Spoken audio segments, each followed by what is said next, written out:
ਤੇ ਪ੍ਰਵੀਨ ਜੀ, ਗੱਲਾਂ ਜੀ, ਬਾਤਾਂ ਦਾ ਸਿਲਸਿਲਾ, ਖਬਰਾਂ ਦਾ ਸਿਲਸਿਲਾ ਜਿਹੜਾ ਉਹ ਜੇ ਸ਼ੁਰੂ ਕਰਦੇ ਜਾਈਏ ਜੀ, ਤਾਂ ਇਸ ਮੌਕੇ ਜਿਹੜੀ ਚਰਚਾ ਜਿਹੜੀ ਇਸ ਟਾਈਮ ਚੱਲ ਰਹੀ ਹੈਗੀ ਆ ਟਿਕਟੌਕ ਨੂੰ ਲੈ ਕੇ। ਟਿਕਟੌਕ ਇੱਕ ਅਜਿਹੀ ਸੋਸ਼ਲ ਮੀਡੀਆ ਪਲੇਟਫਾਰਮ ਜਿਸ ਦਾ ਚਾਈਨਾ ਦੇ ਨਾਲ ਸਿੱਧਾ ਲਿੰਕ ਜਿਹੜਾ ਆ ਉਹ ਦੇਖ ਕੇ ਦੇਖਿਆ ਜਾਂਦਾ ਆ। ਹਾਂਜੀ, ਬਹੁਤ ਸਾਰੇ ਜਿਹੜੇ ਇੱਥੋਂ ਦੇ ਸਿਆਸਤਦਾਨ, ਐਫਸੀਸੀ ਵਾਲੇ ਤੇ ਇੱਥੋਂ ਤੱਕ ਕਿ ਐਫਟੀਸੀ ਵਾਲੇ ਵੀ ਕਹਿੰਦੇ ਰਹੇ ਆ ਵੀ ਭਾਈ ਟਿਕਟੌਕ ਨੂੰ ਅਮਰੀਕਾ ਦੇ ਵਿੱਚ ਬੈਨ ਕਰ ਦੇਣਾ ਚਾਹੀਦਾ। ਜੀ, ਇਸ ਦੇ ਵਿੱਚ ਅੱਗੇ ਵਧਦੇ ਹੋਏ ਰਾਸ਼ਟਰਪਤੀ ਬਾਈਡਨ ਨੇ ਸਾਰੇ ਹੀ ਫੈਡਰਲ ਢਾਂਚੇ ਦੇ ਵਿੱਚ ਟਿਕਟੌਕ ਉਸ ਇਕਵਿਪਮੈਂਟ ਦੇ ਉੱਤੇ ਟਿਕਟੌਕ ਦੀ ਰੋਕ ਜਿਹੜੀ ਲਗਾਈ ਸੀ। ਫਿਰ ਹਾਂਜੀ, ਉਸ ਤੋਂ ਬਾਅਦ ਦੇ ਵਿੱਚ ਕਈ ਸੂਬਿਆਂ ਨੇ ਆਪਣੇ ਪੱਧਰ ਦੇ ਉੱਤੇ ਵੀ ਨਾਲ ਦੇ ਨਾਲ ਕਰ ਦਿੱਤਾ ਹੂੰ, ਤੇ ਉਸ ਤੋਂ ਬਾਅਦ ਚ ਕਾਲਜਸ ਦੇ ਵਿੱਚ ਵੀ ਇਹ ਚਰਚਾ ਚੱਲੀ ਆ ਵੀ ਉਹਨਾਂ ਦੇ ਪਲੇਟਫਾਰਮ ਦੇ ਉੱਤੇ, ਉਹਨਾਂ ਦੇ ਵਾਈਫਾਈ ਦੇ ਉੱਤੇ, ਨੈਟਵਰਕ ਦੇ ਉੱਤੇ ਟਿਕਟੌਕ ਜਿਹੜਾ ਆ ਉਹ ਨਹੀਂ ਚੱਲੇਗਾ।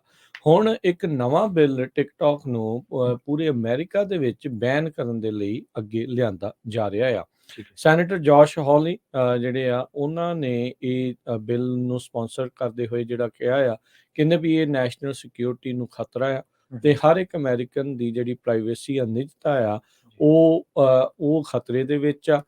ਕਹਿੰਦੇ ਵੀ ਖਾਸ ਕਰਕੇ ਆਪਣੇ ਬੱਚਿਆਂ ਦੀ। ਹੂੰ, ਤੇ ਉਹਨਾਂ ਨੇ ਕਿਹਾ ਵੀ ਜਿਹੜੀ ਚਾਈਨੀਜ਼ ਸਰਕਾਰ ਆ ਉਹ ਇਸ ਐਪ ਦੀ ਵਰਤੋਂ ਕਰ ਰਹੀ ਆ। ਹੂੰ, ਚਾਈਨੀਜ਼ ਕੰਪਨੀ ਜਿਹੜੀ ਬਾਈਟ ਡਾਟਾ ਆ ਉਹ ਇਸ ਦੀ ਮਾਲਕ ਆ ਤੇ ਉਹ ਡਾਟਾ ਉਸਨੇ 80 ਮਿਲੀਅਨ ਯੂਐਸ ਦੇ ਜਿਹੜੇ ਯੂਜ਼ਰਸ ਆ ਉਹਨਾਂ ਦੇ ਉੱਤੋਂ ਕਲੈਕਟ ਜਿਹੜਾ ਉਹ ਕੀਤਾ ਆ। ਕਹਿੰਦਾ ਇਹੀ ਨਹੀਂ, ਉਹ ਟਰੈਕ ਕਰਦੇ ਨੇ ਈਮੇਲਸ, ਤੁਹਾਡੇ ਕੀ ਸਟ੍ਰੋਕਸ, ਤੁਹਾਡੀਆਂ ਫੋਟੋਜ਼, ਹੂੰ, ਕੰਟੈਕਟ ਲਿਸਟ ਜਿਹੜੀਆਂ ਉਹ ਰੀਡ ਕਰ ਰਹੇ ਆ।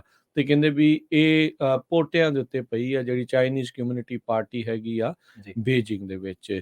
ਟਿਕਟੌਕ ਨੇ ਆਪਣੀਆਂ ਇਹ ਜਿਹੜੇ ਦੋਸ਼ਾਂ ਨੂੰ ਨਕਾਰਿਆ ਹੈ, ਡਿਨਾਈ ਜਿਹੜਾ ਉਹ ਕੀਤਾ ਹੈ। ਕੀਤਾ, ਉਹਨਾਂ ਨੇ ਕਿਹਾ ਵੀ ਜਿਹੜੇ ਜੋਸ਼ ਹੌਲੀ ਨੇ ਪ੍ਰਪੋਜ਼ਡ ਬੈਨ ਜਿਹੜਾ ਉਹ ਹੈਗਾ ਆ, ਜੀ, ਇਹ ਇੱਕ ਨੈਸ਼ਨਲ ਸਿਕਿਉਰਿਟੀ ਦੇ ਨਾਂ ਦੇ ਉੱਤੇ ਇਹ ਜਿਹੜਾ ਚੀਜ਼ ਕਰ ਰਹੇ ਆ। ਹੂੰ, ਪਰ ਨਾਲ ਹੀ ਜਿਹੜਾ ਦੱਸਦੇ ਜਾਈਏ ਵੀ FBI, Pentagon, department of homeland security, ਇਹਨਾਂ ਸਾਰਿਆਂ ਦੇ ਅਧਿਕਾਰੀਆਂ ਦੇ ਦੁਆਰਾ ਹਾਂਜੀ, ਟਿਕਟੌਕ ਨੂੰ ਲੈ ਕੇ ਖਦਸ਼ੇ ਜਿਹੜੇ ਉਹ ਸ਼ੁਰੂ ਤੋਂ ਹੀ ਪ੍ਰਗਟਾਏ ਗਏ ਹੈਗੇ ਆ। ਕਹਿੰਦੇ ਵੀ ਟਿਕਟੌਕ ਇੱਕ ਸਰਕਾਰ ਦੇ ਲਈ ਇੱਕ ਰਾਹ ਜਿਹੜਾ ਉਹ ਬਣਿਆ ਆ, ਹੂੰ, ਵੀ ਡਿਵਾਈਸਿਸ ਦੇ ਵਿੱਚ ਕਿੱਦਾਂ ਜਿਹੜਾ ਆ ਉਹ ਐਂਟਰ ਕਰ ਸਕਦੇ ਆ। ਜੀ, ਕਹਿੰਦੇ ਵੀ ਅੱਜ ਟਿਕਟੌਕ ਆ, ਕੱਲ ਨੂੰ ਕੁਝ ਹੋਰ ਜਿਹੜਾ ਆ ਉਹ ਵੀ ਚੀਜ਼ ਜਿਹੜੀ ਉਹ ਆ ਸਕਦੀ ਆ। ਹੂੰ, ਪਰ ਟਿਕਟੌਕ ਨੂੰ ਬੈਨ ਕਰਨ ਦੇ ਲਈ ਜਿਹੜੇ ਸੈਨੇਟਰ ਜੋਸ਼ ਹੌਲੀ ਆ ਹਾਂਜੀ, ਉਹਨਾਂ ਨੇ ਇੱਕ ਨਵਾਂ ਬਿੱਲ ਪ੍ਰਪੋਜ਼ ਜਿਹੜਾ ਉਹ ਕੀਤਾ ਆ।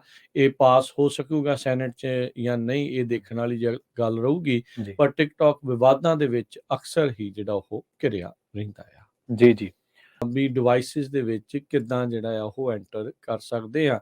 ਜੀ, ਕਹਿੰਦੇ ਵੀ ਅੱਜ ਟਿਕਟੌਕ ਆ, ਕੱਲ ਨੂੰ ਕੁਝ ਹੋਰ ਜਿਹੜਾ ਆ ਉਹ ਵੀ ਚੀਜ਼ ਜਿਹੜੀ ਉਹ ਆ ਸਕਦੀ ਆ। ਹੂੰ, ਪਰ ਟਿਕਟੌਕ ਨੂੰ ਬੈਨ ਕਰਨ ਦੇ ਲਈ ਜਿਹੜੇ ਸੈਨੇਟਰ ਜੋਸ਼ ਹੌਲੀ ਆ ਹਾਂਜੀ, ਉਹਨਾਂ ਨੇ ਇੱਕ ਨਵਾਂ ਬਿੱਲ ਪ੍ਰਪੋਜ਼ ਜਿਹੜਾ ਉਹ ਕੀਤਾ ਆ।